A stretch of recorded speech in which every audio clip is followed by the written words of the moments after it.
की इस वीडियो में हम बात करने वाले हैं कक्षा 12 के भौतिक विज्ञान के बारे में। यूपी बोर्ड का जो चैप्टर 1 है हमारा वैद्युत आवेश तथा क्षेत्र, वन शॉट वीडियो इसके लिए ला दिए हैं। इस वीडियो में हम बताने वाले हैं सभी इंपोर्टेंट टॉपिक के बारे में। चैप्टर 1 के सभी टॉपिक्स हम इसमें क्लियर करेंगे, सभी चीजें आपको अच्छे से समझ में आएंगी। इस वीडियो को शुरू से लेकर के अंत तक देखिए। तो हम सबसे पहले आपको बता देते हैं कि क्या क्या टॉपिक हम कवर करने वाले हैं, ठीक है। इस वीडियो में हम आप लोगों को पढ़ाने वाले हैं वैद्युत आवेश प्रकार एवं गुण, वैद्युत आवेश और उसके प्रकार और उसके गुणों के बारे में, ठीक है। दूसरा टॉपिक हमारा ये रहेगा आवेशन एवं आवेशन की विधियां, ठीक है। तीसरा टॉपिक हमारा होगा आवेश का क्वांटीकरण। देखिए सभी टॉपिक बहुत इंपॉर्टेंट है यूपी बोर्ड के एग्जाम के दृष्टिकोण से। तो यूपी बोर्ड हो या बिहार बोर्ड हो या एमपी बोर्ड हो, ठीक है, जो भी स्टूडेंट इस वीडियो को देख रहे हैं शुरू से लेकर के अंत तक देखिएगा। छोटी सी वीडियो होगी और इसमें आपका सारा चैप्टर जो होगा, पहले चैप्टर का सारा टॉपिक आपका क्लियर हो जाएगा। चौथा होगा हमारा टॉपिक कूलाम का नियम, ये बहुत ही इंपॉर्टेंट टॉपिक्स हैं।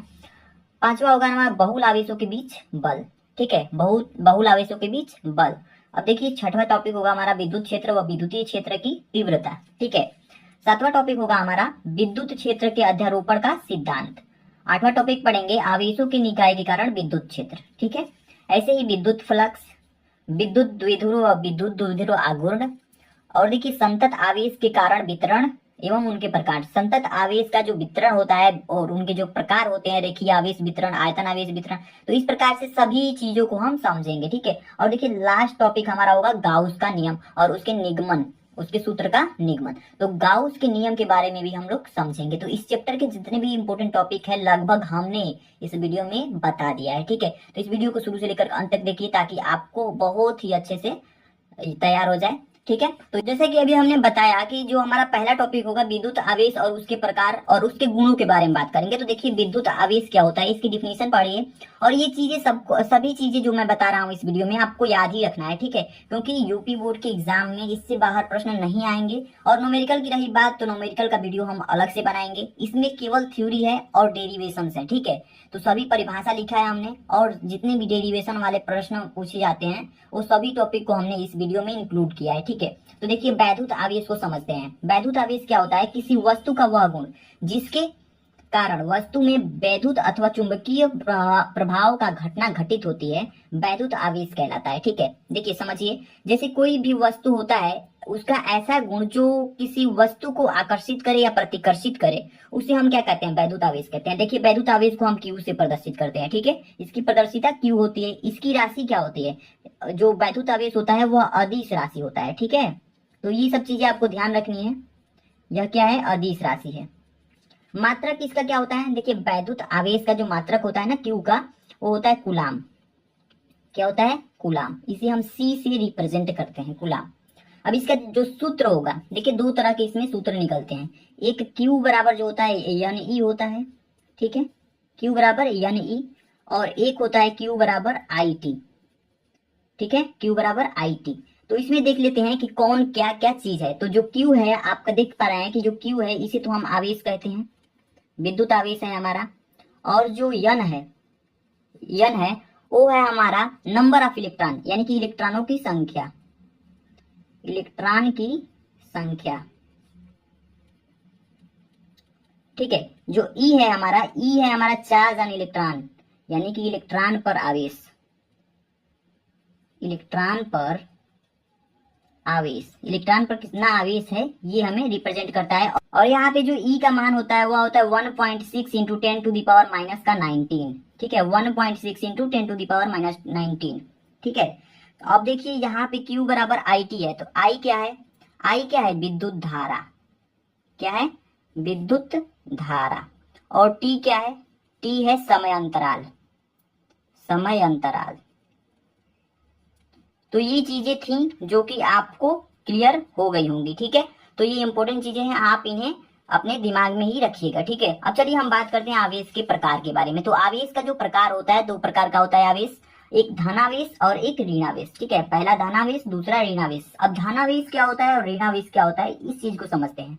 देखिए जब किसी वस्तु में इलेक्ट्रॉन की कमी होती है, धनावेश कहलाता है। यानी कि जब किसी वस्तु से इलेक्ट्रॉन निकलते हैं तो वह जो वस्तु होती है वह धनावेशित वस्तु होती है, ठीक है। और ऋणावेश क्या होता है, जब किसी वस्तु में इलेक्ट्रॉन की अधिकता होती है, यानी कि इलेक्ट्रॉन की अधिकता होती है। देखिए जैसे कि अगर दो वस्तुएं होंगी हैं, मान लीजिए कि, ठीक है, एक धनावेश है एक ऋणावेश है। तो धनावेश किसे कहेंगे, इस जिसमें से इलेक्ट्रॉन निकलेगा, तो इसमें से इलेक्ट्रॉन निकलेगा और किसमें प्रवेश करेगा, ऋणावेश में। तो यानी कि इसका एक प्रॉपर्टीज बन जाता है कि हमेशा इलेक्ट्रॉन का जो चालन होता है, इलेक्ट्रॉन जो गति करता है वो धनावेश से ऋणावेश की तरफ करता है, ठीक है। यानी कि जिसमें इलेक्ट्रॉन की कमी वह धनावेश, जिसमें इलेक्ट्रॉन की अधिकता वो ऋणावेश, ठीक है। ये बात आप ध्यान रखिएगा। अब चलिए हम बात करते हैं आवेश के गुणों के बारे में, ठीक है। तो आवेश के गुण को देखते हैं। लगभग 5 गुण हमने इसमें समझाया हुआ है। इस वीडियो को शुरू से लेकर के अंत तक देखिए, तभी आपको कुछ लाभ मिल पाएगा, ठीक है। तो आवेश का जो गुण है, पहला गुण की बात करते हैं। समान आवेशों में प्रतिकर्षण बल व विपरीत आवेशों के बीच आकर्षण बल कार्य करता है, ठीक है। देखिए, अगर हमारे पास धनावेश और धनावेश है, 2 आवेश हैं, धनावेश ये भी है, धनावेश ये भी है, तो ये क्या करेगा, प्रतिकर्षण बल करेगा, ठीक है। प्रतिकर्षण बल का अनुभव करेगा, यानी प्रतिकर्षण बल लगाएगा। ये बल इधर लगेगा, ये बल इधर लगेगा। अगर ये ऋणावेश है और ऋणावेश है, यानी कि समान आवेश है, ठीक है, तो ये भी क्या करेंगे, प्रतिकर्षण बल लगाएंगे। लेकिन अगर विपरीत आवेश हो, ठीक है, विपरीत आवेश जैसे कि एक धनावेश हो, एक ऋणावेश हो, ठीक है, तब ये क्या करेंगे, ये भी इधर बल लगाएगा और ये भी इधर बल लगाएगा, तब ये आकर्षण बल कार्य करेगा इसके बीच में, ठीक है। तो अगर धनावेश ऋणावेश हो तो इनके बीच आकर्षण बल, और ऋणावेश ऋणावेश हो तो इनके बीच प्रतिकर्षण बल, और धनावेश धनावेश हो तभी भी इसके बीच प्रतिकर्षण बल, ठीक है। तो ये चीजें आप ध्यान में रखिएगा। दूसरा देखिए, दूसरा हमारा जो गुण है, बिना द्रव्यमान के आवेश नहीं हो सकता है, परंतु बिना आवेश के द्रव्यमान हो सकता है। जैसे कि देखिए, अगर कोई वस्तु है, इसमें अगर यम 0 हो, ठीक है, यानी कि इसका जो द्रव्यमान हो अगर 0 हो, तब इसमें आवेश का मान भी 0 होगा, ठीक है। यानी कि किस द्रव्यमान अगर नहीं है तो आवेश भी नहीं है। लेकिन अगर द्रव्यमान अगर आवेश नहीं है, अगर Q बराबर 0 हो जाए, तो पूछे कि यम हो सकता है, तो बिल्कुल हो सकता है, ठीक है। तो यम हो सकता है, यम हो सकता है। क्यों हो सकता है, क्योंकि हो सकता है कि जो आवेश का मान हो वो पॉजिटिव और निगेटिव आ जाए, और ये दोनों कट करके 0 आ जाए। तो अगर आवेश का मान 0 होगा तो द्रव्यमान हो सकता है, लेकिन अगर द्रव्यमान का मान 0 हो तो आवेश 0 ही होगा, ठीक है, आवेश का मान भी नहीं होगा। तो यानी कि बिना द्रव्यमान के आवेश नहीं हो सकता है, परंतु बिना आवेश के द्रव्यमान हो सकता है। ये बात आप ध्यान में रखिएगा, ठीक है। अब देखते हैं तीसरा गुण हमारा क्या है। तीसरा गुण है, आवेश को न तो उत्पन्न किया जाता है और न ही इसे नष्ट किया जाता है, ठीक है। तो आवेश को न तो हम उत्पन्न कर सकते हैं कैसे, और ना ही इसे नष्ट कर सकते हैं। और ये जो स्टेटमेंट है, इसे हम आवेश संरक्षण का नियम भी कहते हैं, ठीक है। तो अगर क्वेश्चन में आ जाए कि आवेश संरक्षण का नियम देखिए, तो यही होता है हमारा आवेश संरक्षण का नियम। आवेश संरक्षण का नियम, आवेश संरक्षण का नियम क्या है, न तो आवेश को उत्पन्न किया जाता है और न ही आवेश को नष्ट किया जा सकता है, ठीक है। अब देखिए, चौथा गुण हमारा है, गति करने से आवेश के मान में कोई परिवर्तन नहीं होता है, कोई प्रभाव नहीं पड़ता है। सॉरी, यहाँ पे गति करने से आवेश में कोई प्रभाव नहीं पड़ता है। देखिए ध्यान दीजिए, अगर आपका मान लीजिए मोबाइल, आवेश का मतलब क्या होता है, चार्ज, और मोबाइल चार्ज होता है कि नहीं। तो मोबाइल अगर मान लीजिए आपका 50% है और उसे आप चार्ज नहीं कर रहे हैं, ठीक है, मोबाइल को 50% है, उसके बाद चार्ज नहीं कर रहे हैं और उस मोबाइल को चला भी नहीं रहे हैं, तो अगर आप या अभी मान लीजिए कि दिल्ली में है और दिल्ली से आप बनारस जा रहे हैं, ठीक है, दिल्ली से बनारस जाएंगे, मोबाइल को नहीं छुए हैं आप, तो उसमें उसके चार्ज में, उसके आवेश में कोई भी प्रभाव नहीं पड़ेगा, यानी कि 50% का 50% चार्ज ही रहेगा। तो गति करने से आवेश के मान में कोई परिवर्तन नहीं होता है, कोई प्रभाव नहीं पड़ता है, ध्यान दीजिएगा। हमारा जो 5वां गुण है, समस्त ब्रह्मांड का आवेश सदैव नियत होता है, ठीक है। तो समस्त जो पूरा वर्ल्ड है, इसका आवेश जो होता है, यानी कि ब्रह्मांड है, इसका आवेश जो होता है हमेशा कांस्टेंट होता है, नियत होता है, ठीक है। इस बात को ध्यान दीजिएगा। चलिए हम दूसरा टॉपिक के बारे में बात करते हैं। पहला टॉपिक हमारा क्लियर हुआ यहाँ पे, दूसरा टॉपिक है हमारा आवेशन, ठीक है। तो आवेशन की डिफिनीशन क्या है, इसे देखते हैं। घर्षण कराने के उपरांत एक वस्तु से दूसरी वस्तु में इलेक्ट्रॉन का स्थानांतरण आवेशन कहलाता है, ठीक है। जैसे कि मान लीजिए एक वस्तु है, ठीक है, और एक वस्तु ये है, 2 वस्तुएं हैं। एक वस्तु से दूसरी वस्तु में इलेक्ट्रॉन का स्थानांतरण, जैसे कि मान लीजिए धनावेश है और ये ऋणावेश है, ठीक है। तो एक वस्तु से, यानी धनावेश से इलेक्ट्रॉन क्या होता है, निकलता है, और किसमें प्रवेश करता है, ऋणावेश में। तो धनावेश से इलेक्ट्रॉन निकला और ऋणावेश में प्रवेश किया, तो इसे हम कहते हैं, अगर ये इलेक्ट्रॉन का स्थानांतरण हुआ कि नहीं, इलेक्ट्रॉन इधर से उधर गया, यानी कि इसका स्थानांतरण हुआ, और इसे हम आवेशन कहते हैं, ठीक है। यही हमारा आवेशन कहलाती है। तो इलेक्ट्रॉन, ध्यान दीजिएगा कि इलेक्ट्रॉन सदैव उस वस्तु से निकलता है जिसका कार्यफलन अधिक होता है, ठीक है।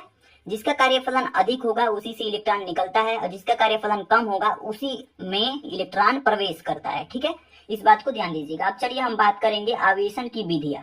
तो आवेशन की विधियां 5 प्रकार की होती हैं। पहला होता है घर्षण द्वारा आवेशन, चालन द्वारा आवेशन, प्रेरण द्वारा आवेशन, तापीय उत्सर्जन द्वारा आवेशन और प्रकाश वैद्युत प्रभाव द्वारा आवेशन। तो इसमें हमें केवल 3 विधियां अगर हम पढ़ लेते हैं आवेशन की तो ये एनफ है, ठीक है। क्या है? एनफ है, यानी कि काफी है। ये 3 अगर पढ़ लेते हैं तो काफी है हमारे लिए।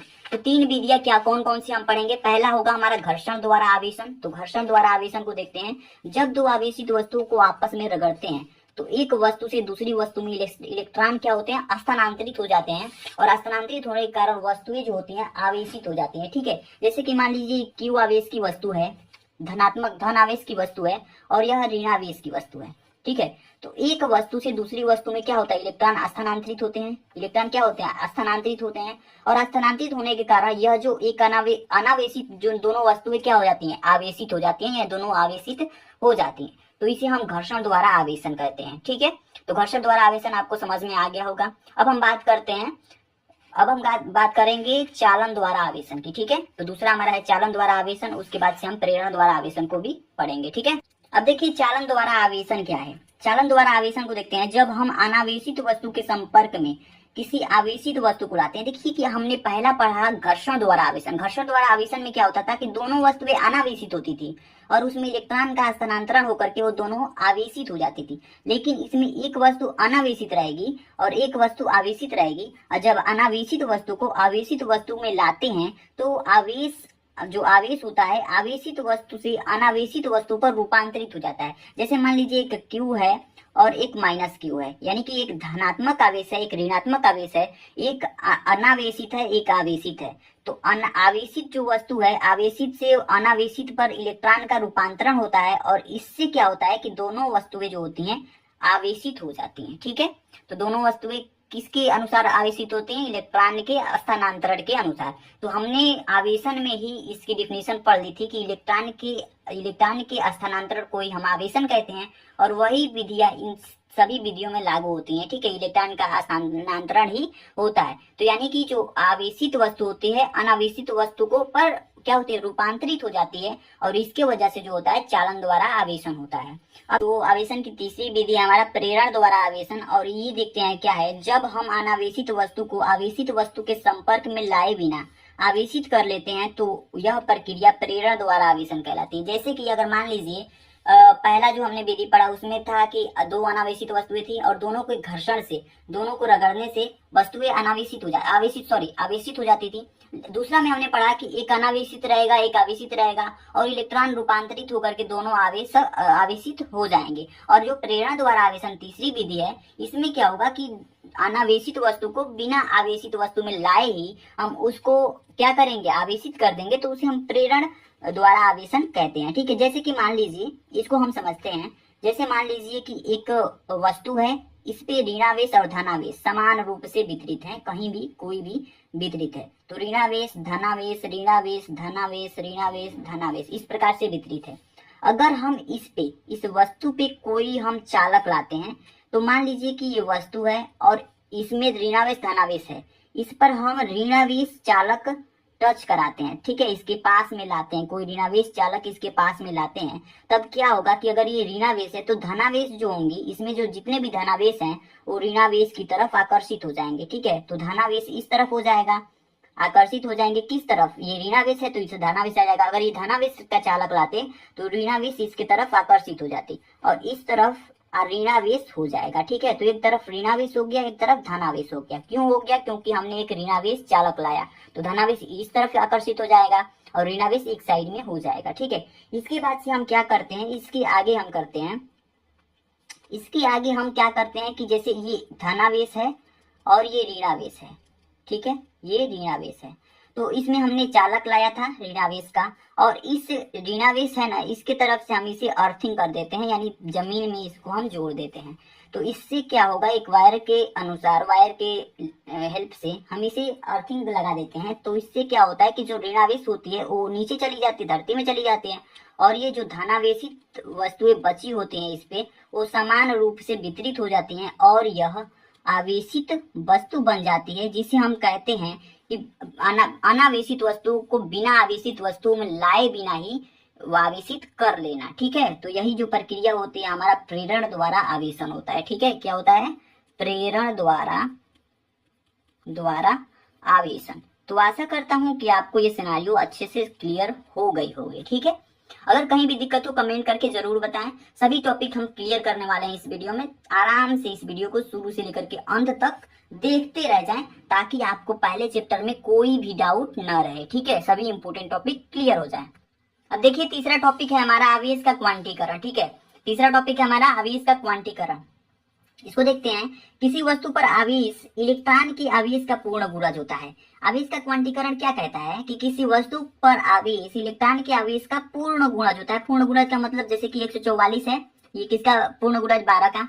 ठीक है, तो इस प्रकार से पूर्ण गुणज के रूप में होता है और इसे ही आवेश का क्वांटीकरण कहते हैं। ठीक है, इसकी परिभाषा आपको क्लियर हो गई होगी। एग्जाम्पल के तौर पर समझते हैं। मान लीजिए कि 6.25 इंटू 10⁻16 ये कोई संख्या आपको मान लीजिए कि किसी क्वेश्चन को करने पर आपको ये आंसर प्राप्त होता है। अगर इसे हम आवेश के क्वांटीकरण के रूप को, के नियम को फॉलो करते हुए इस चीज को हम लिखें, तो इसको इस रूप में लिखेंगे कि इस 6.25 को हम इसको पूर्ण गुणज के रूप में बनाएंगे। तो 625 बना देंगे और गुणे में चूंकि दशमलव इधर आ करके ये 625 बना है पूरा, तो दशमलव 2 स्थान से खिसका है, तो 2 स्थान से खिसका है, तो इसकी जो ऊपर है 16, इसमें हम 2 जोड़ देंगे, तो 10 के पावर क्या हो जाएगा? 18 हो जाएगा। तो यानी कि यह एक क्या होता है? पूर्ण गुणज के रूप में होता है। तो इलेक्ट्रॉन का जो आवेश होता है हमेशा पूर्ण गुणज के रूप में होता है और इसे हम इस तरह से लिखते हैं। तो आवेश का क्वांटीकरण आपको समझ में आ गया होगा। तो अगर हम बात करें कूलाम के नियम की, तो कूलाम के नियम को पढ़ते हैं। कूलाम के नियम का स्टेटमेंट जो है, कूलाम के नियम के अनुसार दो स्थिर बिंदु आवेशों के बीच लगने वाला वैद्युत बल यानी कि F दोनों आवेशों के गुणनफल के अनुक्रमानुपाती होता है तथा उनके बीच की दूरी के वर्ग के व्युत्क्रमानुपाती होता है। ठीक है, तो कूलाम का नियम बहुत ही अच्छे तरीके से समझिएगा, क्योंकि ये क्वेश्चन हर एग्जाम में आता है। सॉरी, ये जो हमारा स्टेटमेंट है ये क्या कहता है कि दो स्थिर बिंदु आवेशों के बीच लगने वाला वैद्युत बल दोनों आवेशों के गुणनफल के अनुक्रमानुपाती तथा उनके बीच की दूरी के वर्ग के व्युत्क्रमानुपाती होता है। जैसे कि मान लीजिए कोई बल F है, तो F क्या होता है? आवेशों के गुणनफल के अनुक्रमानुपाती होता है। तो दो आवेश क्या है? Q1 और Q2। मान लीजिए यहाँ पे देखिए, समझिए, देखिए एक मान लीजिए Q1 आवेश है, एक Q2 आवेश है।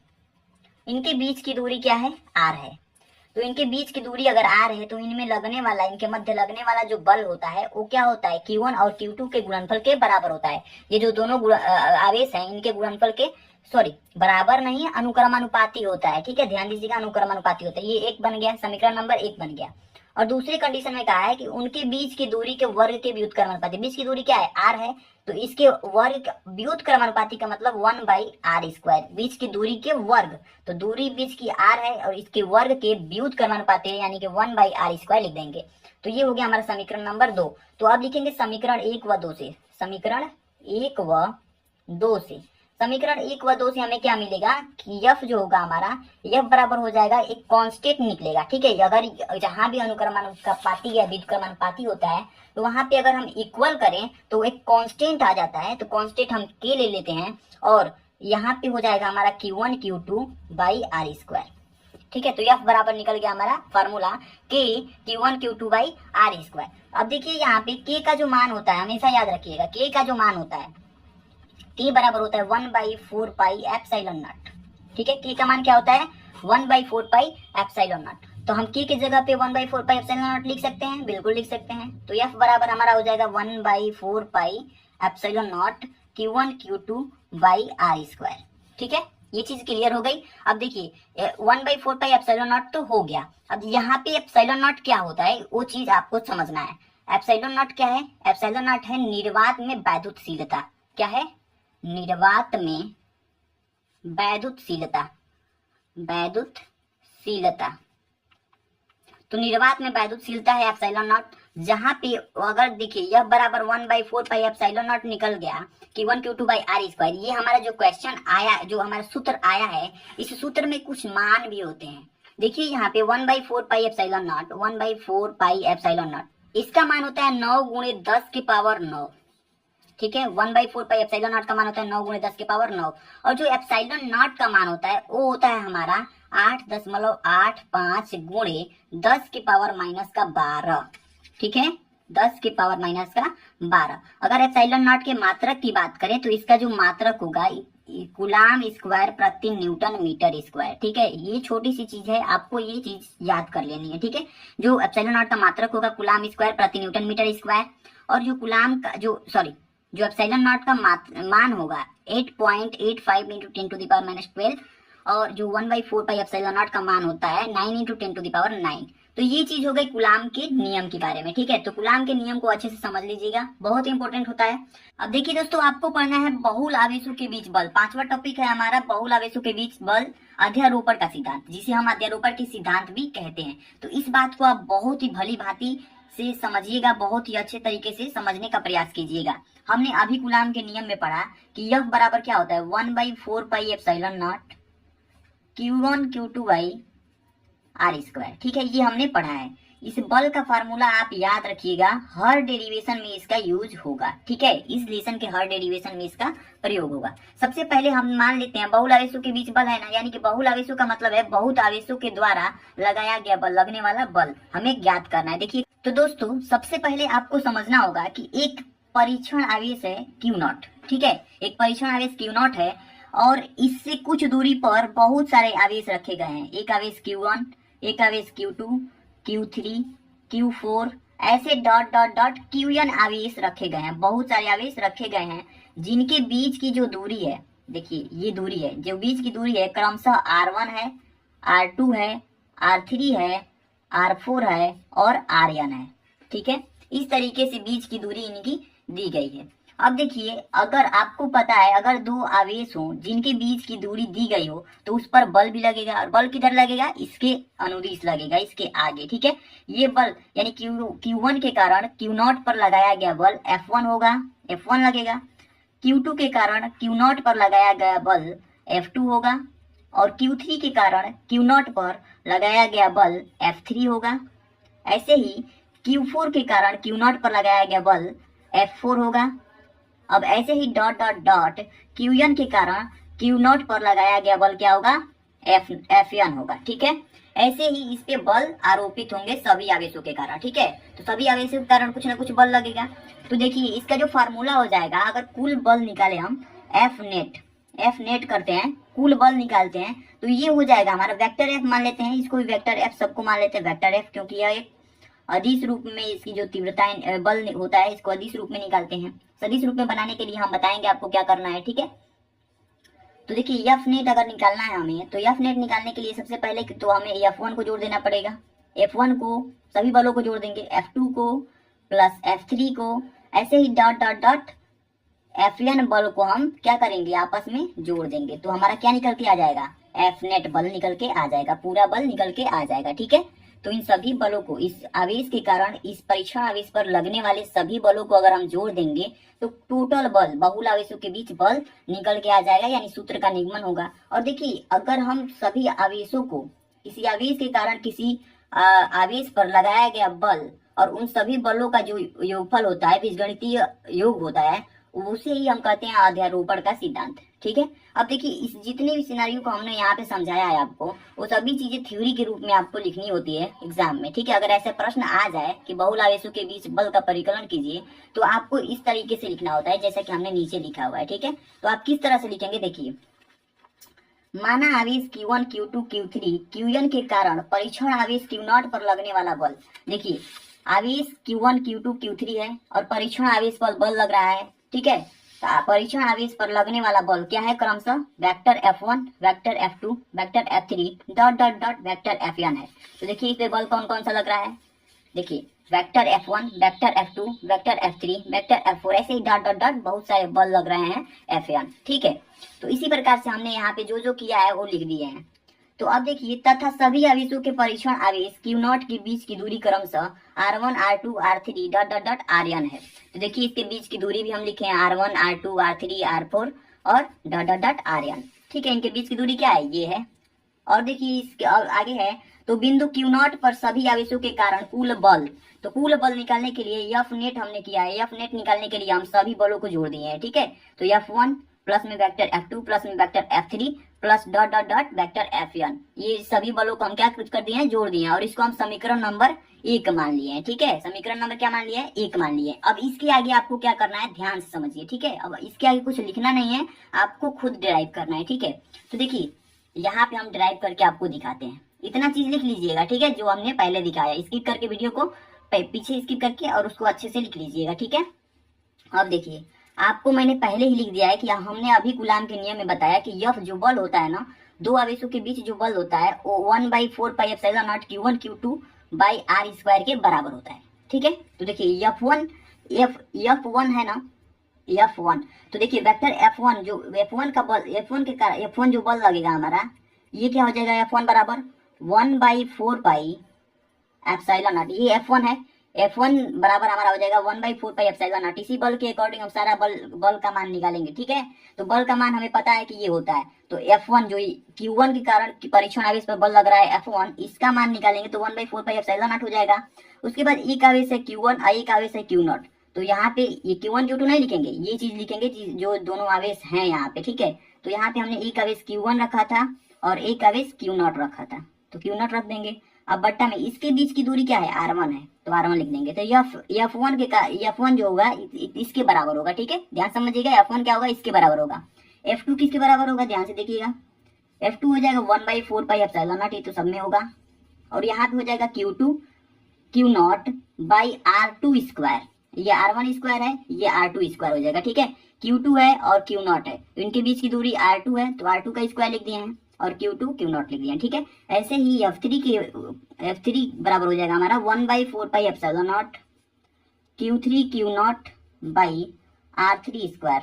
बहुत ही अच्छे तरीके से समझ पा रहे होंगे आप। तो Q3 तक हमने निकाल लिया, F3 निकाल लिया हमने। ऐसे ही dot dot dot vector F, ठीक है, सब वेक्टर लगा दीजिएगा ऊपर। वेक्टर Fn का मान निकालें, तो वेक्टर Fn बराबर हो जाएगा 1/4 पाई एप्सिलॉन नॉट, यहाँ पे हो जाएगा Q0 बाई आर्यन का स्क्वायर, ठीक है। Q0 बाई आर्यन का स्क्वायर हो जाएगा, ठीक है। अब देखिए, अब ध्यान से समझिएगा, देखिए एफ नेट हमको कहा है कि सभी बलों को हमें जोड़ देना है, तो सभी बलों का मान यहाँ पे ये निकला है, तो इन सभी को हम जोड़ेंगे। F1 के जगह पे ये रखेंगे, F2 के जगह पे ये रखेंगे, F3 की जगह पे ये रखेंगे, डॉट डॉट डॉट Fn की जगह पे ये रखेंगे, ठीक है। तो चलिए रख के देखते हैं। देखिए एफ नेट, इस पे वेक्टर लगेगा, बराबर हो जाएगा हमारा 1/4 पाई एप्सिलॉन नॉट, F1 के जगह पे रख रहे हैं, तो Q1 Q0 बाई R1 का स्क्वायर। देखिए F1 है ना, F नेट बराबर F1 है, तो F1 का मान ये दिया है, तो F1 के जगह पे हमने ये लिख दिया, ठीक है। और उसके बाद से प्लस धन लिख देंगे। उसके बाद से दूसरा जो हमारा बल है 1/4 पाई एप्सिलॉन नॉट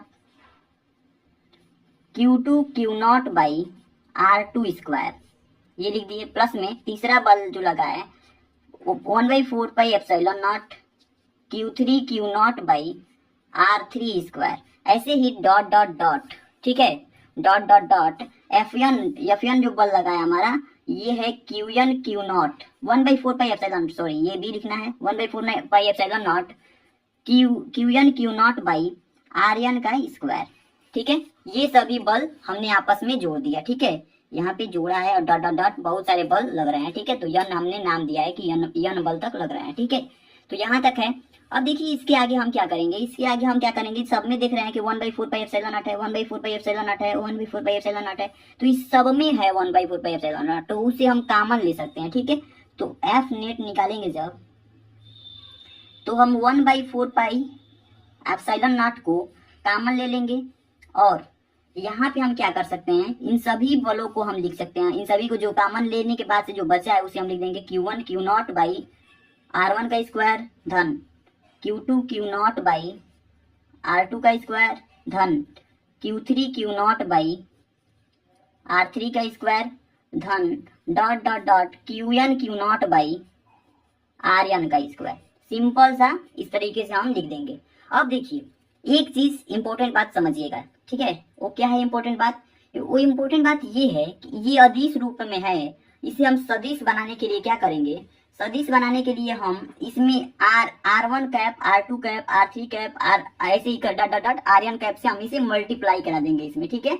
इस तरीके से मल्टीप्लाई करा देते हैं, तो इसी में हम मल्टीप्लाई करेंगे। लिखेंगे आगे सदिश रूप में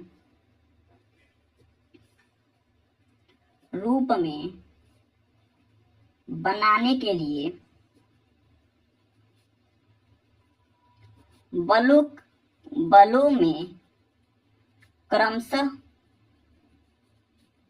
इकाई सदिश R1 cap, R2 cap, R3 cap dot dot dot RN cap से गुणा करना पड़ेगा।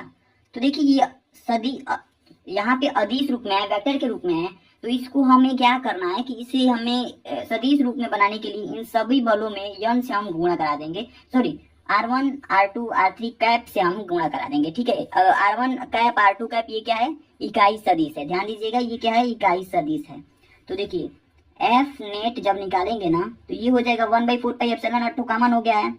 अब इन सब में जो जो बचा है Q1 Q0 बाई R1 का स्क्वायर, इसमें भी R1 से कैप से गुणा करा देंगे, धन Q2 Q0 by R2 square, इसमें भी हम R2 कैप से गुणा करा देंगे, plus Q3 Q0 by R3 square, इसका जो इकाई सदिश होगा R3 कैप से गुणा करा देंगे। ऐसे ही plus dot dot dot Qn, ध्यान से देखिएगा Qn Q0 by RN square, इसमें भी हम RN कैप से गुणा करा देंगे, ठीक है। इस प्रकार से हमने गुणा करा दिया और यह सदिश रूप में बन गया। अब देखिए इसको रिप्रेजेंट करने का तरीका, जो मैथमेटिकली तरीका होता है जिसे हम इसको हम याद कर सकते हैं, रिप्रेजेंट कर सकते हैं, वो ये होता है कि एफ नेट जो हमने निकाला है वो बराबर हो जाएगा 1/4πε0, तो वैसे ही रहेगा। अब यहाँ पे हो गया है, बस आपका चीज खत्म हो गया, ठीक है। इतना ही डेरिवेशन है, घबराइए मत, बस अच्छे तरीके से इसको फॉलो कीजिए, बहुत ही सिंपल है, आसान है, ठीक है। 1/4πε0 लिख दिया हमने। उसके बाद इन सभी के जगह पे एक लिखने का तरीका होता है, और अगर सभी योगफल में है तो हम जानते हैं कि इसमें यहाँ पे हम क्या किसका प्रयोग करेंगे, यहाँ पे हम प्रयोग करेंगे सिग्मा का, ठीक है। तो सिग्मा हमने बनाया, और सिग्मा बनाया हमने आई बराबर लिख दिया, आई बराबर 1। आई क्या है, इंडेक्स नंबर है, यानी संख्या है। देख सकते हैं R1, R2, R3 इसमें सब में संख्याओं का प्रयोग किया गया है, नंबरों का प्रयोग करके हम बनाए हैं। और आई बराबर 1 है, 1 से लेकर कहाँ तक है, यन तक है, ठीक है। देख सकते हैं बहुत सारे आवेश हैं, तो 1 2 3 4 5 ऐसे करके हमने यन आवेश तक लिया था।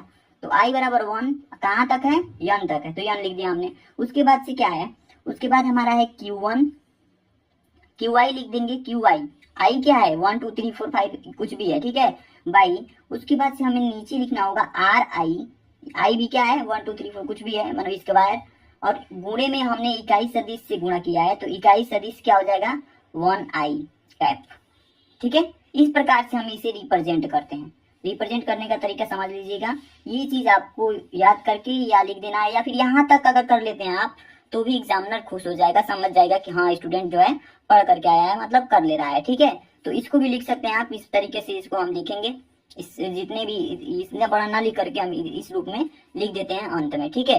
तो ये अगला टॉपिक है हमारा विद्युत क्षेत्र, 6वां टॉपिक है हमारा विद्युत क्षेत्र। विद्युत क्षेत्र को समझते हैं, किसी आवेश के चारों ओर का वह क्षेत्र जहां तक उसका प्रभाव होता है। जैसे कि मान लीजिए कोई आवेश Q है और इसका वह क्षेत्र जहां तक इसका प्रभाव होगा, मान लीजिए यह आवेश यहाँ तक ही इसका प्रभाव सीमित है, ठीक है, यहाँ तक इसका प्रभाव सीमित है, मान लीजिए गोले तक इसका प्रभाव सीमित है, तो जहां तक इसका प्रभाव होगा ना, जहां तक इसका प्रभाव होगा वही इसका विद्युत क्षेत्र कहलाता है, ठीक है। समझिएगा, जहां तक किसी आवेश के चारों ओर का प्रभाव होता है उसे हम विद्युत क्षेत्र कहते हैं। ध्यान से इसकी परिभाषा याद कीजिएगा, किसी आवेश के चारों ओर का वह क्षेत्र जहां तक उसका प्रभाव होता है विद्युत क्षेत्र कहलाता है। सिंपल सी चीज है, ठीक है, हमने बता दिया क्योंकि हमें विद्युत क्षेत्र की तीव्रता बतानी थी। इंपॉर्टेंट चीज ये है, इंपॉर्टेंट चीज ये है, इसको बताने के लिए हमने ये समझा दिया, थोड़ा सा बेसिक आपको क्लियर होना चाहिए। अगला टॉपिक हमारा विद्युत क्षेत्र की तीव्रता। विद्युत क्षेत्र की तीव्रता को समझिए, इसको लिख लीजिएगा, आप अच्छे से नोट कर लीजिएगा, बहुत इंपॉर्टेंट है। विद्युत क्षेत्र के किसी बिंदु पर स्थित एकांक धनावेश जितने बल का अनुभव करता है उसे उस बिंदु पर विद्युत क्षेत्र की तीव्रता कहते हैं, ठीक है।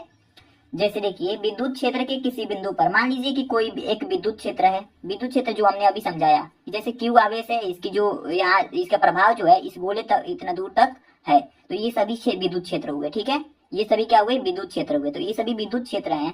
तो यहाँ पे अगर कोई आवेश है तो स्थित एक एकांक धनावेश जितने बल का अनुभव करेगा ना, जितने एफ का अनुभव करेगा, बल का अनुभव करेगा, उसे ही हम विद्युत क्षेत्र की तीव्रता कहते हैं। तो मान लीजिए कि माना विद्युत क्षेत्र के किसी बिंदु पर रखा गया परीक्षण आवेश Q नॉट है। तो मान लीजिए कि Q नॉट परीक्षण आवेश रखा गया किसी विद्युत क्षेत्र में और वह वेक्टर F बल का अनुभव करता है। तो ये क्या करता है, वेक्टर F बल का अनुभव करता है। ठीक है, तो तब उस बिंदु पर विद्युत क्षेत्र की तीव्रता जो होगी ना, तीव्रता विद्युत क्षेत्र, ध्यान दीजिएगा, विद्युत क्षेत्र की तीव्रता को हम वेक्टर E से डिनोट करते हैं। ठीक है, किससे डिनोट करते हैं, वेक्टर E से डिनोट करते हैं। तो वेक्टर E बराबर हो जाएगा हमारा वेक्टर F बटा में Q नॉट। ठीक है, वेक्टर F बटा में Q नॉट हो जाएगा, यानी कि ये जो लगने वाला बल और ये जो परीक्षण आवेश है इसका अनुपात। ठीक है, तो इस प्रकार से इसकी डेफिनेशन ये भी लिख सकते हैं कि किसी आवेश पर लगने वाला जो बल होता है और वह जो परीक्षण आवेश होता है, इन दोनों के अनुपात को हम वैद्युत क्षेत्र की तीव्रता कहते हैं। ठीक है, तो इस प्रकार से भी आप इसका डेफिनेशन लिख सकते हैं। अब देखिए इसके मात्रक की बात करते हैं। तो इसका मात्रक क्या होता है, विद्युत क्षेत्र की तीव्रता का मात्रक होता है, देखिए ये ऊपर क्या है, फोर्स है, नीचे क्या है, आवेश है। तो देखिए फोर्स का जो मान होता है, मात्रक होता है न्यूटन, तो इसका मात्रक होगा न्यूटन। अब नीचे में क्या है, एक कोई आवेश है, तो नीचे में क्या हो जाएगा, आवेश का मात्रक क्या होता है, कूलाम। तो इसका जो मात्रक निकल के आएगा न्यूटन प्रति कूलाम, किसका मात्रक हो जाएगा, विद्युत क्षेत्र की तीव्रता का। राशि की बात करें तो यह क्या है, सदिश राशि है। विद्युत क्षेत्र की तीव्रता एक सदिश राशि है। क्या है, सदिश राशि है। अब देखिए इसकी बीमा की बात करते हैं। तो न्यूटन की बीमा आपको याद होगी mLt के पावर -2, ये हो गई न्यूटन की बीमा, बटा में नीचे क्या है, कूलाम। कूलाम की बीमा क्या होती है, AT, केवल AT। ठीक है, तो इसको हम सिंप्लीफाई करते हैं, इस नीचे वाले को ऊपर भेजते हैं। तो mLt के पावर -2 है ना, ये t इधर जाएगा, -2 लिखेंगे, t ऊपर जाएगा तो -1 हो जाएगा, a ऊपर जाएगा तो -1 हो जाएगा। एक बार और इसको करते हैं, mLt यहाँ पे -2 है, यहाँ पे -1 है, तो दोनों जुड़ जाएगा, क्योंकि यहाँ बेस अगर बराबर हो, आपने मैथ में पढ़ा होगा, बेस अगर बराबर हो तो पावर जुड़ जाते हैं, तो इसके पावर जोड़ देंगे, तो -2 और -1 क्या हो जाएगा, -3 हो जाएगा। तो mLt के पावर -3 और a के पावर -1 हो जाएगा। ठीक है, ये इसकी बीमा हो गई, ये सबकी बीमा है, और ये हो गई विद्युत क्षेत्र की तीव्रता की बीमा। ठीक है, ये विद्युत क्षेत्र की तीव्रता की बीमा हो गई। तो इस प्रकार से विद्युत क्षेत्र की तीव्रता को आप अच्छे से समझ जाएंगे। डेफिनेशन के साथ साथ इसके मात्रक और इसकी बीमा को भी हमने बता दिया है, ताकि आपको एग्जाम में कोई भी हानि ना हो, किसी प्रकार का भी कुछ भी छूटे नहीं। ठीक है, तो इसमें से अगर आपको बहुविकल्पीय प्रश्न भी आएगा तो मात्रक, राशि या बीमा से आएगा तो आप आसानी से कर लेंगे। ठीक है, देखिए अगला टॉपिक है हमारा 8 नंबर टॉपिक है विद्युत क्षेत्र के अध्यारोपण का सिद्धांत। देखिए अध्यारोपण, आप लोग कह रहे होंगे कि अध्यारोपण का सिद्धांत तो अभी हम लोगों ने पढ़ा है, फिर आप क्यों इसका नाम ले रहे हैं जब अभी आपने पढ़ाया है। तो देखिए विद्युत क्षेत्र के अध्यारोपण का सिद्धांत है ये, और हमने जो पढ़ा है टॉपिक नंबर 5 में, वो आवेशों के अध्यारोपण का सिद्धांत था। ठीक है, तो यानी कि बहुल आवेशों के बीच लगने वाला जो बल होता था, तो नेट बल जब हम निकालते तो उसे हम अध्यारोपण का सिद्धांत कहते हैं। इसमें जो नेट तीव्रता निकलेगी, विद्युत क्षेत्र की नेट तीव्रता, पूरी तीव्रता, कुल तीव्रता निकलेगी, उसे हम क्या कहेंगे, विद्युत क्षेत्र के अध्यारोपण का सिद्धांत। जब आवेशों के नेट बल के जो बल का जो मान निकलता था उसे हम कहते थे अध्यारोपण का सिद्धांत, आवेश के अध्यारोपण का सिद्धांत। और इसमें विद्युत क्षेत्र की तीव्रता का जो नेट योग निकलेगा उसे हम कहेंगे विद्युत क्षेत्र के अध्यारोपण का सिद्धांत। इसकी परिभाषा देखिए, इसका स्टेटमेंट देखिए, अनेक आवेशों के कारण किसी बिंदु पर कुल विद्युतीय क्षेत्र की तीव्रता उन सभी आवेशों के कारण उत्पन्न विद्युतीय क्षेत्र की तीव्रताओं के सदिश योगफल के बराबर होता है। और उसमें उसका स्टेटमेंट क्या था, अनेक आवेशों के कारण किसी बिंदु, किसी परीक्षण आवेश पर लगने वाला सभी जो विद्युत बल होगा, उन सभी के आवेशों के कारण उत्पन्न वैद्युत बल के सदिश योगफल के बराबर होगा। उसमें हमने पढ़ा था। ठीक है, उसमें हमने बताया भी था, मुंह से बताया था हमने, बस उसकी डेफिनेशन हमने नहीं लिखा था क्योंकि उतनी इंपॉर्टेंट वो थी नहीं, और हमने बता दिया था, ऐसा कोई बात नहीं है कि हमने नहीं बताया था। इसमें क्या है कि हमने वो चीज को यहाँ पे लिखा है, बड़ी बात से यहाँ पे दिखाया है आपको कि जो नेट तीव्रता, विद्युत क्षेत्र की तीव्रता होगी, वो सभी तीव्रताओं के कारण उनके योग के बराबर होगी। ठीक है, सभी तीव्रताओं के सदिश योग के बराबर होगी। तो इस प्रकार से आप इसे लिखेंगे। अब चलिए इसको हम निगमित करेंगे, आवेशों के निकाय के कारण वैद्युत क्षेत्र। ये जो अगला टॉपिक है 9वां, आवेशों के निकाय के कारण वैद्युत क्षेत्र, इसको हम समझते हैं बहुत अच्छे तरीके से। तो देखिए वैद्युत क्षेत्र निकालना है हमें, वैद्युत क्षेत्र की तीव्रता, आवेशों के निकाय के कारण वैद्युत क्षेत्र की तीव्रता की गणना करनी है हमें। तो देखिए ऐसे प्रश्न आते हैं, बहुत इंपॉर्टेंट, ये भी डेरिवेशन है और बहुत इंपॉर्टेंट है। इसको हम कैसे लिखेंगे ये हम बाद में बताएंगे, पहले आप समझिए। जैसे मान लीजिए कोई पी बिंदु है, ठीक है, इस पी बिंदु से कुछ दूरी पर बहुत सारे आवेश रखे गए हैं, Q1, Q2, Q3, Q4, ऐसे ही डॉट डॉट डॉट Qn आवेश रखे गए हैं, ठीक है, Q1, Q2, Q3 dot dot dot Qn आवेश रखे गए हैं, और जिनकी दूरी क्रमशः R1, R2 और Q3 से P की दूरी R3, Qn से P की दूरी Rn है, ठीक है। इनकी दूरी दी गई है क्रमशः R1, R2, R3 dot dot dot Rn, ठीक है, इनकी दूरी भी दी गई है। अब देखिए Qn और P क्या है, ये दो, एक आवेश है और एक आवेश तो नहीं है, एक बिंदु है। तो दो बिंदुओं के बीच लगने वाला जो बल होता है F बराबर वैद्युत क्षेत्र की तीव्रता के लिए बता रहे हैं, जो E होगा ना, यह बराबर आपको पता होगा, दो आवेशों के बीच बल लगता है 1/4πε0 Q1 Q2 by r square. ये चीज होता है, आप ध्यान से इसको याद किए होंगे, ठीक है। अब इसी पर बेस एक हम और फार्मूला बता रहे हैं, वैद्युत क्षेत्र की तीव्रता की फार्मूला, ठीक है। ई बराबर क्या होगा, देखिए ई बराबर, अगर हम बात करें कि Q1 के कारण P बिंदु पर लगने वाला वैद्युत क्षेत्र की तीव्रता अगर E है, ठीक है, Q1 है तो E1 होगा, इस पर लगने वाली वैद्युत क्षेत्र की तीव्रता E1 है। Q2 के कारण बिंदु P पर लगने वाली वैद्युत क्षेत्र की तीव्रता E2 है, और Q3 के कारण बिंदु P पर लगने वाली वैद्युत क्षेत्र की तीव्रता E3 है, डॉट डॉट डॉट Qn के कारण P बिंदु पर लगने वाली वैद्युत क्षेत्र की तीव्रता En है। तब देखिए E बराबर जो हमारा निकलेगा ना 1/4πε0 तो निकलेगा, लेकिन यहाँ पे देख रहे हैं आप, बिंदु है, यह कोई आवेश नहीं है, ठीक है, यह आवेश नहीं है, एक केवल बिंदु है। तो Q1 एक आवेश तो लिख देंगे, लेकिन दूसरा आवेश नहीं है, इसलिए दूसरा आवेश लिखने की जरूरत नहीं है। नीचे लिख देंगे क्या हम, R1 का स्क्वायर, इनके बीच की दूरी क्या है, R1 है, R1 का स्क्वायर, ये हमारा निकल गया E1। क्या निकल गया, E1, वैद्युत क्षेत्र की तीव्रता निकल गई, ठीक है। वैद्युत क्षेत्र की तीव्रता यानी किसके, Qn के सापेक्ष P, Q1 के कारण P बिंदु पर लगने वाली वैद्युत क्षेत्र की तीव्रता E1 बराबर 1/4πε0 Q1 बाई R1 का स्क्वायर निकल गई, ठीक है। ऐसे ही E2 का निकालेंगे तो E2 बराबर हो जाएगा, यानी E2 ये है, तो Q2 के कारण P बिंदु पर लगने वाली वैद्युत क्षेत्र की तीव्रता क्या होगी, E2 बराबर 1/4πε0 Q2 बाई R2 स्क्वायर, ठीक है।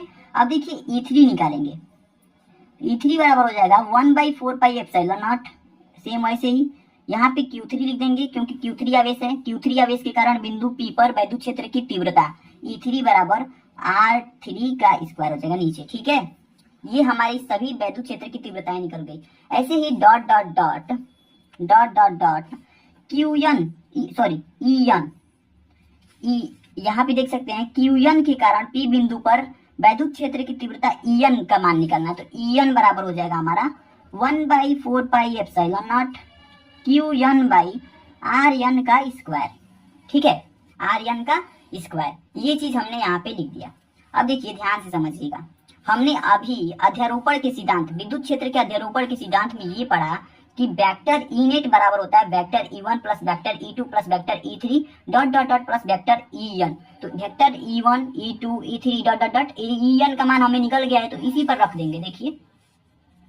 देखिए ये नियम जो है ई नेट बराबर हम क्या करेंगे, vector E1 plus vector E2 plus vector E3 dot dot dot vector En, इन सभी को हम जोड़ देंगे। जोड़ने से पहले इसको सदिश रूप में हमें लिखना है, तो सदिश रूप में लिखने के लिए इसमें इकाई सदिश R1 कैप हमने बताया था, उसमें उस डेरिवेशन, पिछले वाले डेरिवेशन में।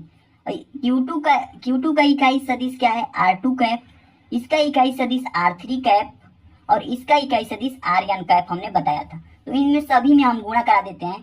पहला में गुणा हो जाएगा R1 कैप से, दूसरे वाले वैद्युत क्षेत्र की तीव्रता में R2 कैप से मल्टीप्लाई करा देंगे। क्यों कराते हैं, सदिश में रूप में बदलने के लिए, ठीक है, सदिश रूप में बदलने के लिए कराते हैं। तो इन सब में हम वेक्टर लगा देंगे, वेक्टर का मान निकला है, वेक्टर का मान निकला है R3 कैप, अब ऐसे ही dot dot dot Rn cap, इससे गुणा करा दिए तो ये सदिश रूप में हो गया, ठीक है। अब चलिए हम क्या करेंगे, E1 के जगह पे E1 का मान रखेंगे, E2 के जगह पे E2 का मान रखेंगे। तो जैसे कि हमने सभी मान निकाल लिए हैं वो हमें ज्ञात है, याद है।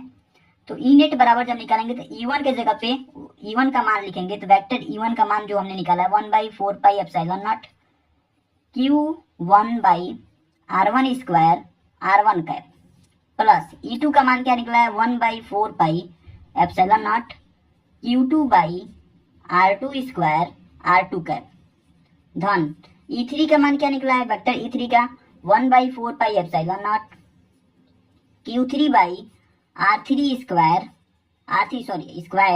R3 cap. ठीक है, वैसे ही प्लस में डॉट डॉट डॉट 1/4 पाई Qn का, ठीक है, Qn का वैद्युत क्षेत्र की तीव्रता क्या निकली है 1/4 पाई एप्सिलॉन नॉट Qn/Rn का स्क्वायर Rn कैप। ये चीज हमें निकला है। तो ये चीज अगर निकला है तो इन सभी में आप देख सकते हैं कि 1/4 पाई एप्सिलॉन नॉट पिछले डेरिवेशन के जैसे इस 1/4 पाई एप्सिलॉन नॉट ये कॉमन है सब में। ठीक है, तो ये हम कॉमन ले लेंगे, तो ई नेट जब निकालेंगे ना तो बराबर हो जाएगा 1/4 पाई एप्सिलॉन नॉट को कॉमन ले लेंगे, ये बचेगा यहाँ पे Q1/R1 का स्क्वायर R1 कैप धन Q2/R2 का स्क्वायर R2 कैप धन Q3/R3 का स्क्वायर R3 कैप। अब ऐसे ही धन डॉट डॉट डॉट यहाँ भी बचेगा Qn/Rn का स्क्वायर Rn कैप। ठीक है, ये चीज हमें यहाँ पे बच जाएगा। अब देखिए इसको हम कैसे यहाँ पे किस प्रकार से हम इसे लिखेंगे। इस चीज को हमें लिखने का तरीका ये होगा कि ई नेट बराबर जब हम लिखेंगे ना तो इसको हमें सिग्मा के रूप में लिखना है। सबसे पहले 1/4 पाई एप्सिलॉन नॉट लिख देंगे, यहाँ पे एक सिग्मा बनाएंगे क्योंकि ये सभी विद्युत क्षेत्र की तीव्रताएं जुड़ रही हैं, तो ये बनाएंगे। और उसके बाद से आई बराबर हम लिखेंगे 1 से लेकर कहाँ तक है यन तक है। ठीक है, और क्यू आई लिखेंगे बट्टा में आर आई, क्योंकि आई की जगह पे आर आई स्क्वायर लिखेंगे।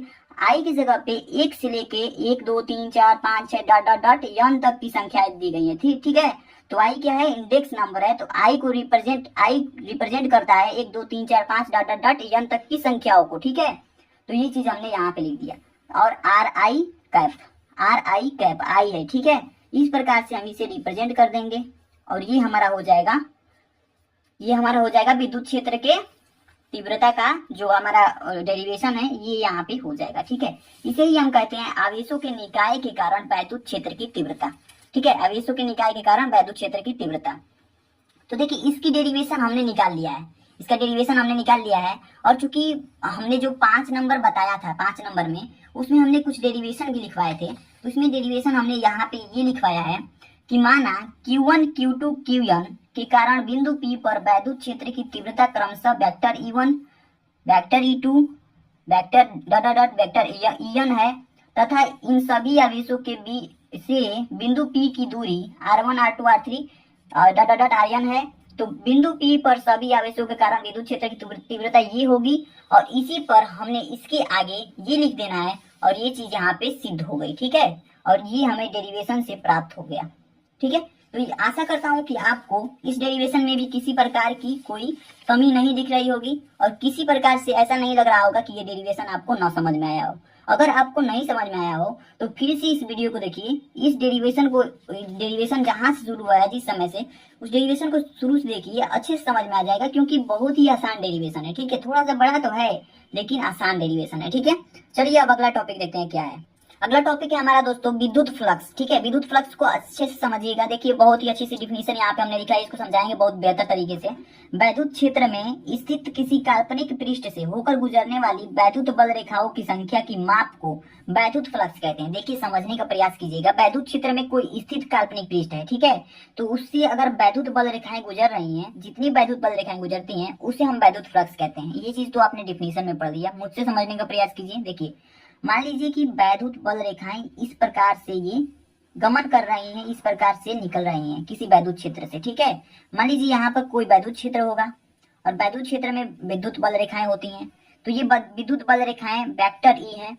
ठीक है, और ये विद्युत बल रेखाएं हैं और ये विद्युत क्षेत्र हो गया। ठीक है, इस विद्युत क्षेत्र में हम कोई काल्पनिक पृष्ठ रख देते हैं, किसी काल्पनिक पृष्ठ को रख देते हैं। ये मान लीजिए काल्पनिक पृष्ठ है और इस काल्पनिक पृष्ठ के अंदर से जितनी भी बल रेखाएं गुजर रही हैं, इस पृष्ठ के अंदर से, इस पृष्ठ को आर पार करती हुई निकल रही हैं। कुछ रेखाएं इसके बाहर से निकल रही हैं, तो बाहर वाली रेखाएं नहीं, ये उन रेखाओं की माप की बात कर रहा है जो इस पृष्ठ के अंदर से निकल रही हैं। तो इस पृष्ठ के अंदर से निकलने वाली रेखाओं के माप को हम क्या कहते हैं? विद्युत फ्लक्स कहते हैं। समझ गए होंगे।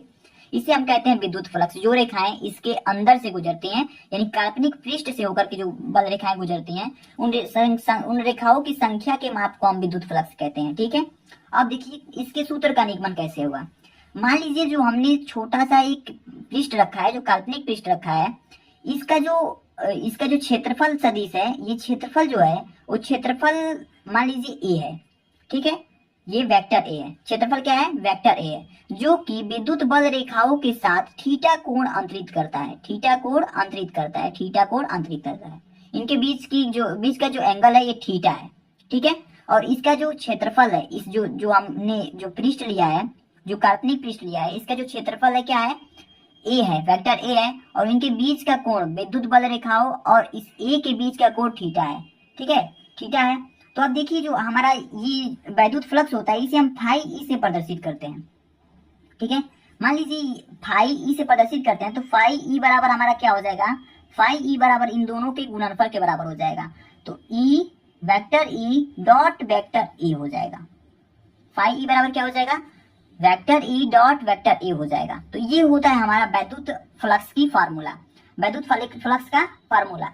लेकिन अगर इस फार्मूले को अगर हम अदिश रूप में लिखना चाहें, सदिश रूप से अदिश रूप में लिखना चाहें, अदिश रूप से सदिश रूप में लिखना चाहें, तो जहां भी डॉट होता है वहां पे cos थीटा जुड़ जाता है और ये वेक्टर हट जाते हैं। ठीक है, तो आपने पढ़ा होगा कि ए डॉट बी बराबर क्या होता है? A B cos theta. ठीक है, ए बी cos थीटा। और ए क्रॉस बी बराबर क्या होता है? A B sine theta. ये चीज आपने पढ़ा होगा। ठीक है, तो देखिए फाई ई बराबर हम इस रूप में भी लिख सकते हैं, ई ए कॉस थीटा। ठीक है, ई ए कॉस थीटा, इस रूप में भी हम इसे लिख सकते हैं। तो ध्यान से समझिएगा, इस रूप में भी हम इसे लिख सकते हैं और इस रूप में भी हम इसे लिख सकते हैं। दोनों तरह के ये दोनों इसके फार्मूले हो गए। अब देखिए इसके राशि की बात करें तो यह अदिश राशि होती है। कौन सी राशि होती है? अदिश राशि है।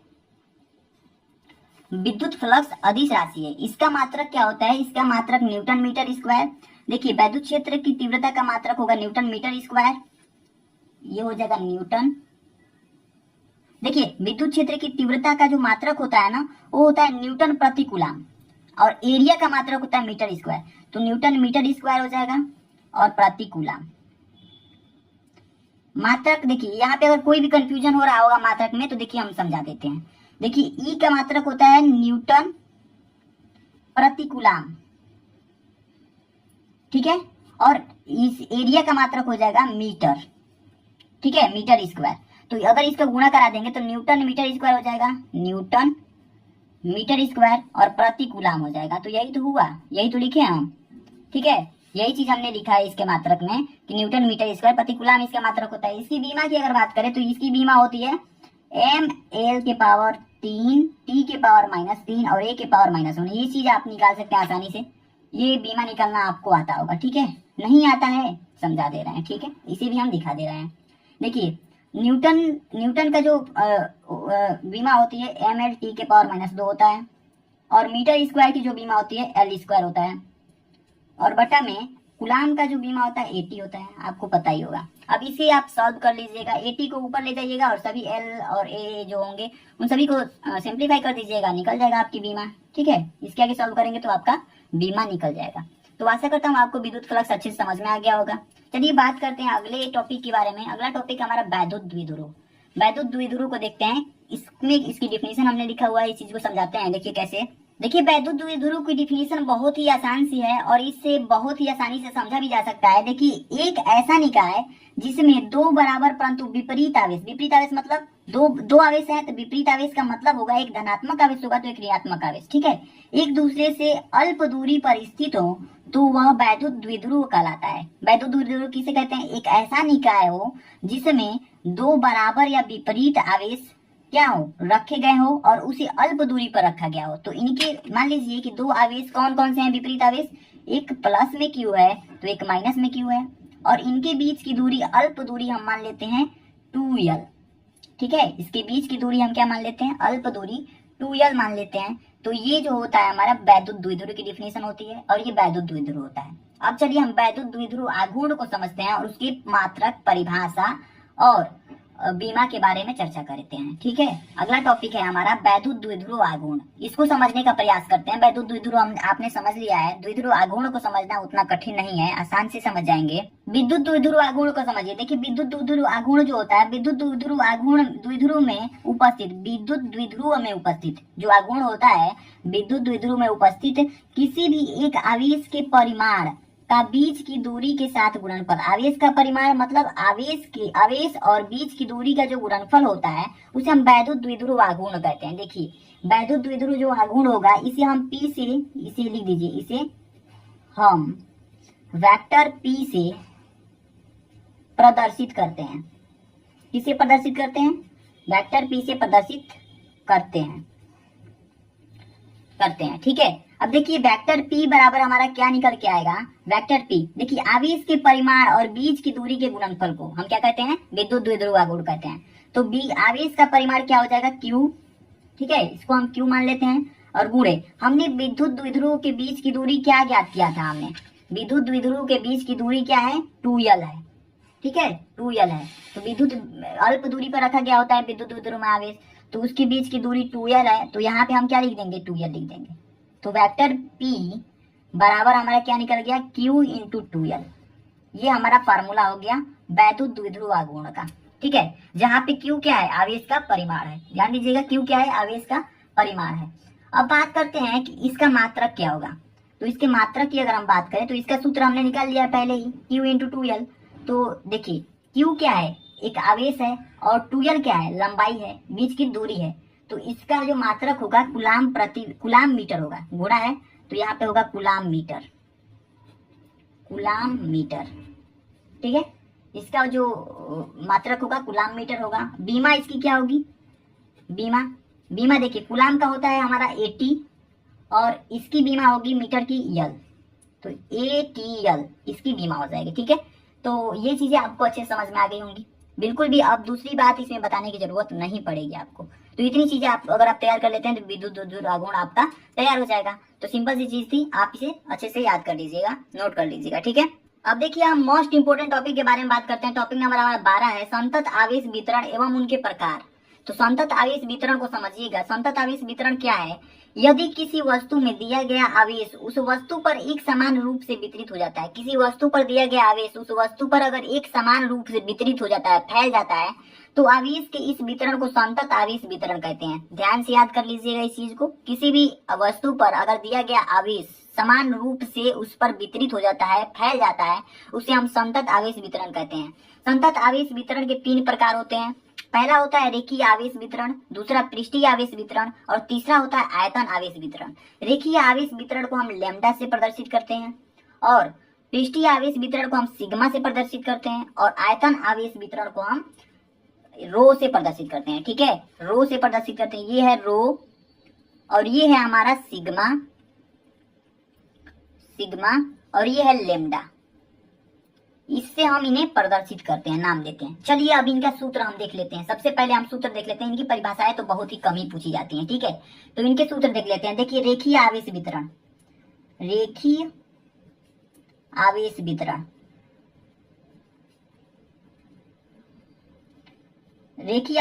लैम्डा। देखिए लैम्डा का जो सूत्र होता है, लैम्डा बराबर होता है Q/L। ठीक है, इसकी परिभाषा किसी और वीडियो में हम बता देंगे, क्योंकि ये वीडियो ज्यादा बड़ी हो जाएगी इसलिए, और इम्पोर्टेंट भी नहीं है। आपको ये चीज याद होना चाहिए, इनका सूत्र याद होना चाहिए, बस ये इम्पोर्टेंट है। ठीक है, तो लैम्डा बराबर Q/L हो गया। Q क्या है? आवेश है और L क्या है? L है हमारा लंबाई। ठीक है, L लंबाई है। ये हो गया रेखीय आवेश वितरण का सूत्र। अब देखिए पृष्ठीय आवेश वितरण के सूत्र को देखते हैं। पृष्ठीय आवेश आवेश को हम किससे प्रदर्शित करते हैं? सिग्मा से। सिग्मा बराबर हमारा होता है Q/A। यहाँ पे L की जगह पे हमारा क्या आ जाता है? A आ जाता है। Q आवेश है और A क्या है? A हमारा क्षेत्रफल आता है, क्योंकि पृष्ठ है, पृष्ठीय आवेश वितरण है। ये रेखीय आवेश वितरण था। रेखीय में क्या होगा? इसकी लंबाई होगी। पृष्ठीय में क्या होगा? इसका क्षेत्रफल होगा। अब देखिए तीसरा हमारा आयतन आवेश वितरण। आवेश वितरण। इन सभी फार्मूला को याद कर लीजिएगा। देखिए 2 फार्मूला हो गया, तीसरा फार्मूला हम बताने जा रहे हैं। इसको हम रो से प्रदर्शित करते हैं, ये रो है, ठीक है, रो का चिन्ह है। तो रो बराबर हमारा होता है Q बाई V। आयतन है, V है, यानी कि आयतन को हम वॉल्यूम कहते हैं, वॉल्यूम को हम V से प्रदर्शित करते हैं। तो रो बराबर हमारा निकल गया Q बाई V। Q क्या है, हमारा आवेश है, ठीक, और V क्या है, हमारा आयतन है। तो सिंपल से ये फॉर्मूला आपको याद होना चाहिए, तीनों फार्मूला, ठीक है। तो ये तीनों फार्मूला, तीनों इसके प्रकार हैं संतत आवेश वितरण के। तो ये फार्मूला आपको याद होने चाहिए, ठीक है। ये चीज यहाँ पे समाप्त होती है। चलिए अब अंतिम जो हमारा टॉपिक है उसे हम पढ़ते हैं। अंतिम टॉपिक है हमारा गास का नियम, गास का प्रमेय, गाउस नियम जिसे बोलते हैं, ठीक है, उसको समझते हैं। अब देखिए अंतिम चीज के बारे में बात करते हैं, अंतिम टॉपिक के बारे में बात करते हैं। अंतिम टॉपिक है हमारा गाउस का नियम, जिसे गास का प्रमेय कहते हैं हम। बहुत ही इंपॉर्टेंट होता है, कभी कभी आ जाता है इसका स्टेटमेंट लिखने के लिए, कभी कभी तो इसका निगमन भी आ जाता है, लेकिन इस वीडियो में हमने निगमन नहीं बताया है, ठीक है। क्यों? क्योंकि निगमन के लिए हम बहुत ही अच्छी वीडियो आप लोगों को स्पेशल वीडियो बनाने वाले हैं, उसमें आपको बता देंगे, क्योंकि आपके एग्जाम से पहले ही बता देंगे। निगमन आप सीख लेंगे आसानी से, ठीक है। पहले देखिए कि गास का प्रमेय का जो स्टेटमेंट है क्या कहता है। इस वीडियो में यहीं तक हम सीमित रखते हैं, और लगभग इस वीडियो में हमने सभी टॉपिक क्लियर कर दिए हैं। इस चैप्टर के जितने भी इंपॉर्टेंट टॉपिक थे उन सभी टॉपिक को हमने पढ़ा दिया इस वीडियो में। तो 1 शॉट वीडियो था, बहुत ही अच्छी से हमारा चैप्टर 1 कंप्लीट हो गया। चलिए पहले पढ़ लेते हैं, उसके बाद आगे की बातें करते हैं। गास का नियम पढ़ना है हमें, ठीक है। इसका स्टेटमेंट क्या है, किसी बंद पृष्ठ से होकर गुजरने वाला वैद्युत फ्लक्स, किसी बंद पृष्ठ से होकर गुजरने वाला वैद्युत फ्लक्स फाई ई उस वस्तु द्वारा परिबद्ध कुल आवेश का 1/ε0 गुना होता है। उस फ्लक्स फाई ई उस वस्तु द्वारा परिबद्ध कुल आवेश का 1/ε0 गुना होता है, ठीक है। तो फाई ई का सूत्र निकल जाएगा हमारा, क्यू की जगह पे आवेश रख देंगे, क्यू हो जाएगा बटा में ε0 हो जाएगा, ठीक है। तो ये चीज हमें यहाँ पे कर देनी है। तो सॉरी, यहाँ पे हमारा 1/फाई ई बराबर क्या हो जाएगा, 1/ε0 हो जाएगा। तो ये चीज हमारा जो फार्मूला निकल के आया है, ये है गास का प्रमेय। इसे ही हम कहते हैं गास का प्रमेय। ये हमारा स्टेटमेंट रहा। इसके निगमन, गॉस का निगमन, इसके लिए हम माफी चाहते हैं, समय कम था। गॉस का निगमन, इसको ड्राइव करने में थोड़ा सा वक्त लग जाता, हो सकता है कि आपको समझ में भी ना आए। इसके लिए हम स्पेशल वीडियो बनाएंगे। क्या करेंगे, स्पेशल वीडियो, केवल एक ही वीडियो बनाएंगे, उसमें केवल रहेगा गॉस के नियम का निगमन, तो उसे आप देख लीजिएगा। तो गॉस का नियम यहाँ पे हमने स्टेटमेंट लिख करके अच्छे से समझा दिया है। इस वीडियो में हमने सभी टॉपिक को क्लियर कर लिया है। इस वीडियो को देख करके जितने भी हमने फार्मूले, जितने भी थ्योरी लिखी थी, वो सभी चीजों को आप अपने कॉपी में नोट कर लीजिएगा और उसी को रिवाइज करते रहिएगा, क्योंकि समय कम है। अगर आप उतनी चीजों को भी तैयार रखते हैं तो वो चीजें आप लोगों के लिए इंपॉर्टेंट साबित होंगी। और ऐसे ही सभी चैप्टर के वीडियो मैं लाता रहूंगा। अगर आप चैनल पे नए हैं तो चैनल को सपोर्ट कीजिए, सब्सक्राइब कीजिए हमारे चैनल को, ताकि हमें भी मोटिवेशन मिले और हम भी इस पे और अच्छे से काम करते रहें, ठीक है। तो मिलते हैं दोस्तों नेक्स्ट वीडियो में नेक्स्ट चैप्टर के साथ। तो आज के लिए इतना ही, मिलते हैं नेक्स्ट वीडियो में। Thank you.